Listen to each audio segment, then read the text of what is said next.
Welcome to This Explainer. Today we're tackling a topic that usually just gets sensationalized in flashy headlines or whispered about in rumors, but honestly, it rarely gets the serious, structured analysis that it actually deserves. We're going to look past all the neon lights and the superficial judgments to understand a hidden economic reality that's playing out right now in Japan. As we unpack this today, I want you to just set aside any preconceptions you might have. We're going to use the data and our direct source material to build a really clear picture of what is actually happening behind the scenes of Japan's student nightlife. If you've ever wondered how large-scale economic shifts impact everyday people, specifically the youth, well, this explainer is going to be incredibly revealing. Okay, let's dive into this. It's a pretty striking question, isn't it? We're talking about female college students, young women actively pursuing higher education, who are secretly working in Japan's night entertainment industry. It's a space heavily shrouded in secrecy, mostly because of the intense societal expectations placed on students. But when we see a trend like this, a hidden pattern involving young academics, we really have to ask why. What's the driving force here? People so often jump to conclusions, right? They assume it's about a desire for a glamorous lifestyle, or buying luxury goods, or maybe just rebellion.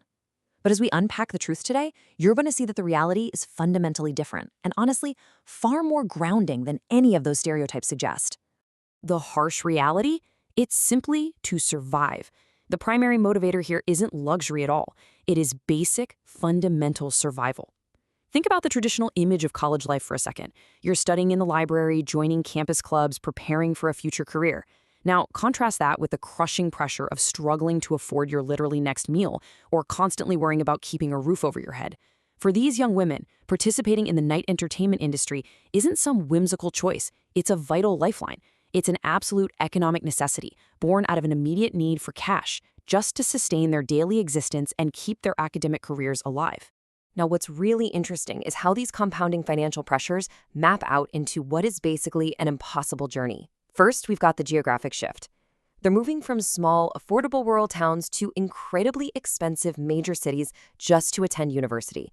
So instantly, their cost of living absolutely skyrockets. Second, while they're paying those incredibly high city rents, university tuition fees just keep rising every single year. The cost of the education itself is like this moving target that keeps getting further and further away. And finally, to bridge that massive gap, student debt just keeps growing. It's a perfect storm, really.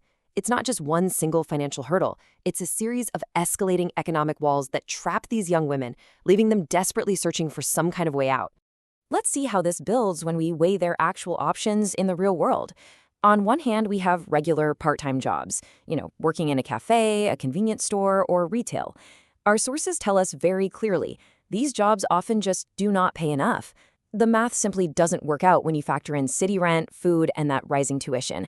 But on the other hand, we have the night entertainment industry. Here, the money comes fast and it pays significantly more. When you're drowning in growing student debt and immediate living expenses, the economic gravity of that option is immense. The financial lure isn't about greed, not at all. It's about finding a math equation that actually allows you to stay in school. And this brilliantly illustrates the ultimate trade-off these students are forced to make. The immediate financial relief is obvious, right? This work covers the absolute bare essentials like rent, food, and school expenses. It solves that immediate survival crisis we talked about just a minute ago. But this isn't free money. The hidden costs on the exact opposite side of that equation are incredibly severe. We're talking about exhausting nights that completely drain the energy they need for their actual studies. We're talking about an intense social stigma, which is exactly why this work has to be kept a strict secret. And most concerningly, there is a very real risk of exploitation in this environment. It's a highly dangerous, precarious balancing act between securing basic necessities and risking one's physical and mental well-being. So take a moment and genuinely consider this.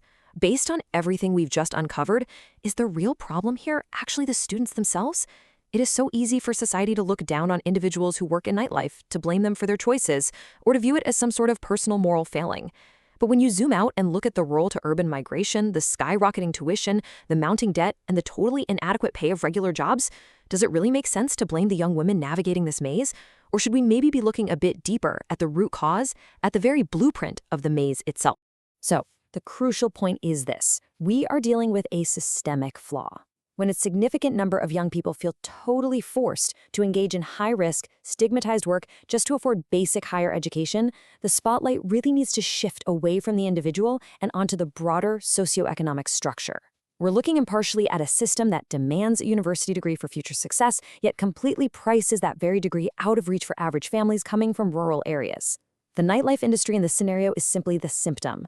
The underlying disease is a broken economic ladder where the math of upward mobility just no longer adds up for the youth.